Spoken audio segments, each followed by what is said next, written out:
Բարև ձեզ սիրելի հայրենակիցներ, այսօր արդեն ապրիլի 2-ն է, երեկոյան շատ մեծաշուռ բան չկար խոսելու, տեղեկությունները հետաքրքիր նոր քիչ էին, այդ իսկ պատճառով որոշեցի չանել հաղորդում, հիմա ենք անում հաղորդում, քանի որ հետաքրքիր տեղեկություններ են հավաքվել խոսելու, սիրելի հայրենակիցներ,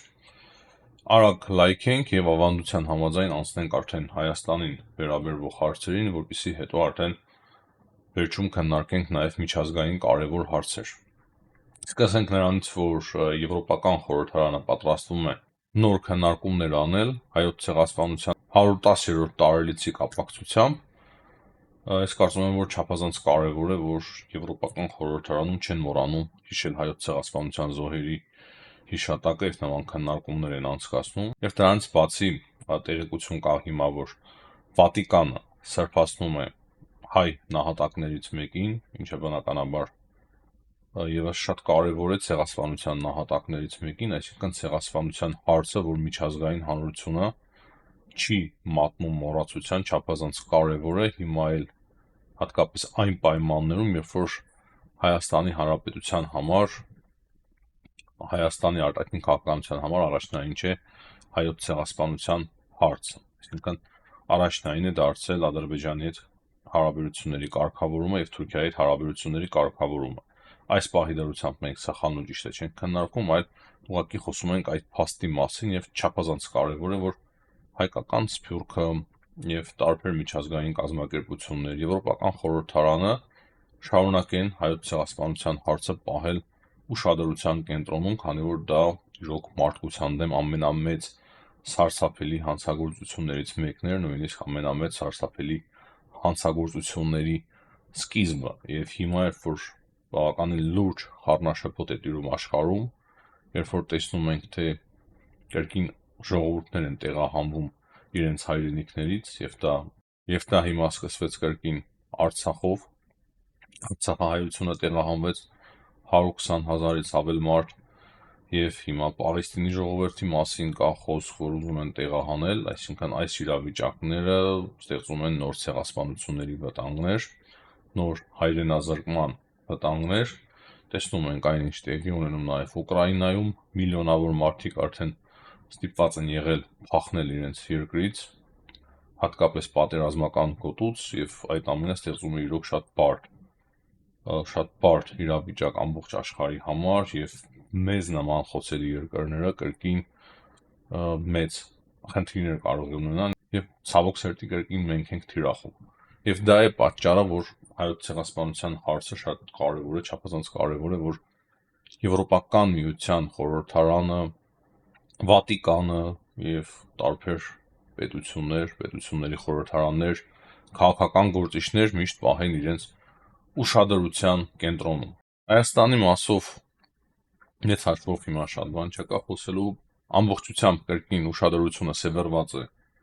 Գյումրու ընտրությունների վրա, որոնք որ տեղի ունեցան եւ հիմա արդյունքները հաստատվի, դեռևս պարզ չէ թե ում են աջակցելու, որպեսզի դառնա Գյումրիի քաղաքապետ, ասում են, որ Սերժ Սարգսյանի տեխնացուն կարող է աջակցի Վարդան Ղուկասյանին, ոմանք էլ ասում են, որ չի աջակցելու, այսինքն մի կողմից հարցը մնացել է Սերժ Սարգսյանին որոշելու, մյուս կողմից էլ մենք տեսնում ենք, որ նոր քրեական գործ է հարուցվում Վարդան Ղուկասյանի նկատմամբ, ինչ որ ձայնագրության մասով Գյումրիի շուկաներից մեկում, ճիշտ ասած բոլորն էլ հասկանում են, որ նախկին իշխանության օրոք բազմաթիվ հանցագործություններ են տեղի ունեցել եւ այդ հանցագործությունները իրոք պետք է հետաքննվեն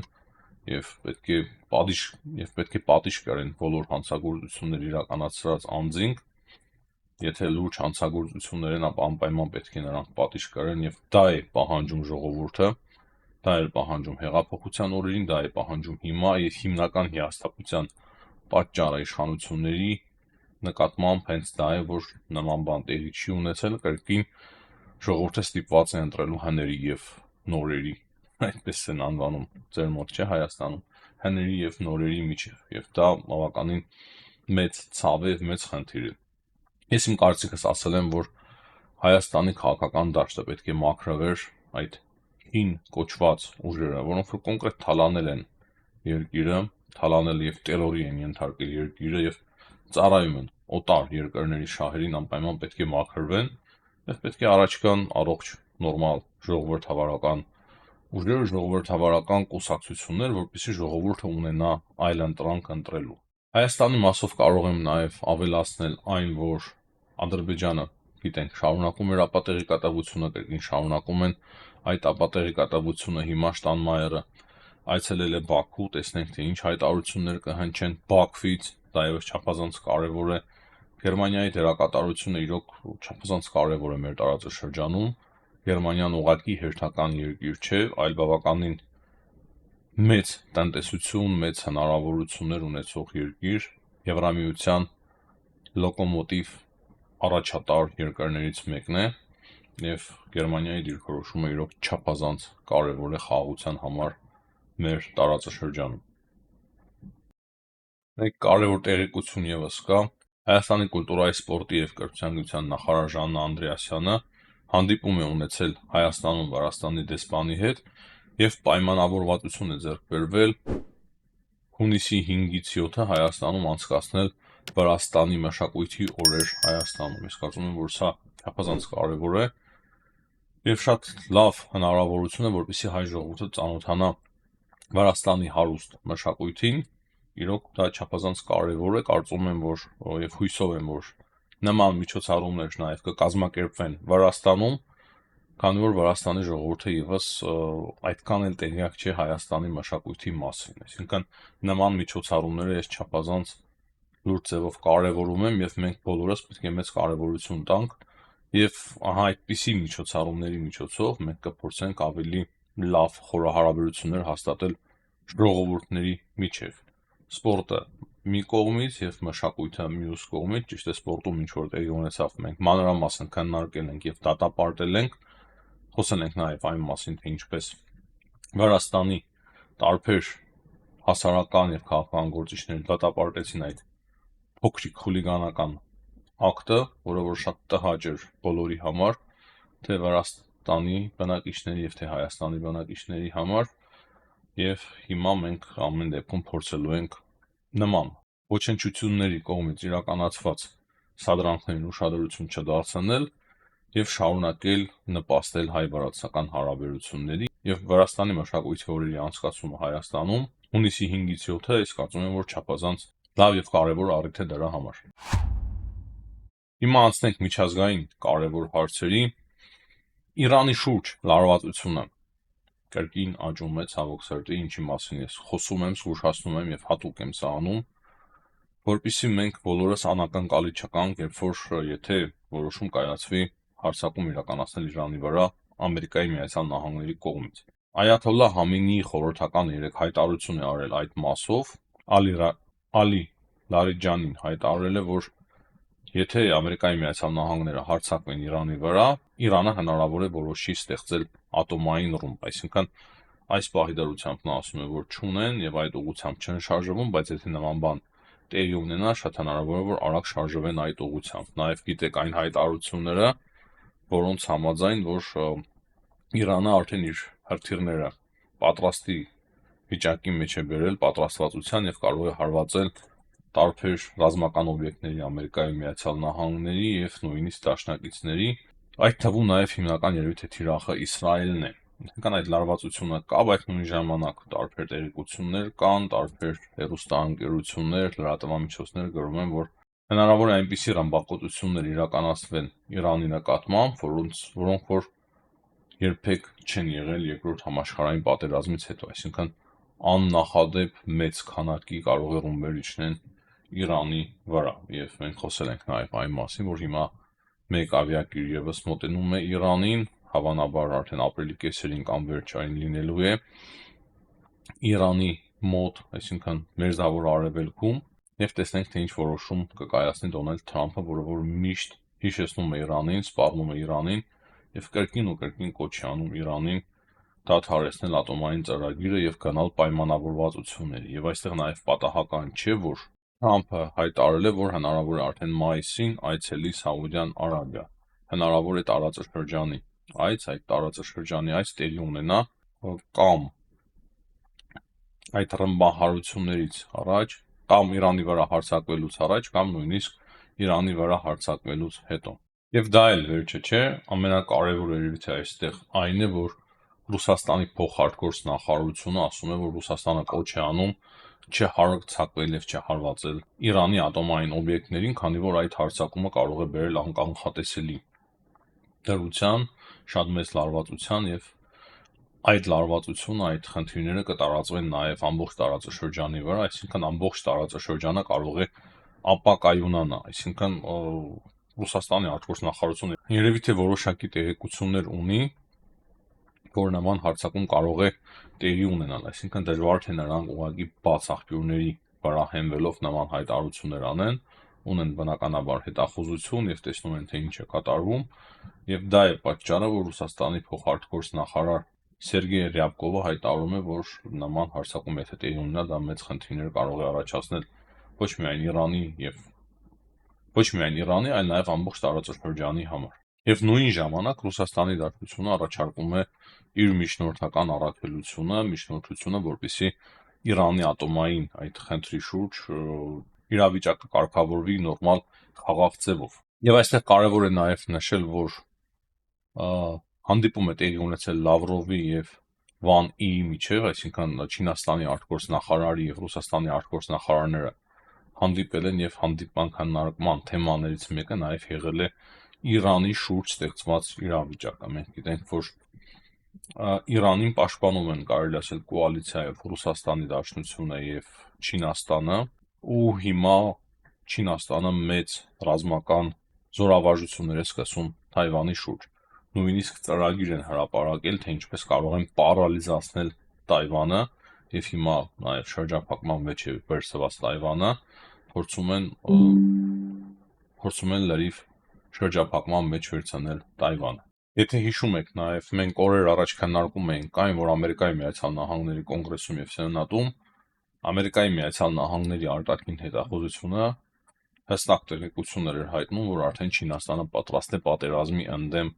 Ամերիկայի Միացյալ Նահանգների, հետո նաեւ տեղեկություններ կային ավելի մանրամասն եւ կոնկրետ վերլուծություններ, որ խոսքը կոնկրետ Թայվանի մասին է։ Եվ ես կարծում եմ, որ Թայվանի շուրջ իրոք կարող են դեպքերը շատ արագ եւ սրընթաց զարգանալ, եթե հիմա Իրանին փորձեն հարվածել Ամերիկայի Միացյալ Նահանգները։ Այսինքն այս երկու հարցը ես իրար հետ միանշանակ կարող եմ կապել՝ լարվածություն Իրանի շուրջ եւ լարվածություն Թայվանի շուրջ, բայց մեզ համար բնականաբար շատ կարեւոր է նախապատրաստվել նրան, որ կարող է Իրանի նկատմամբ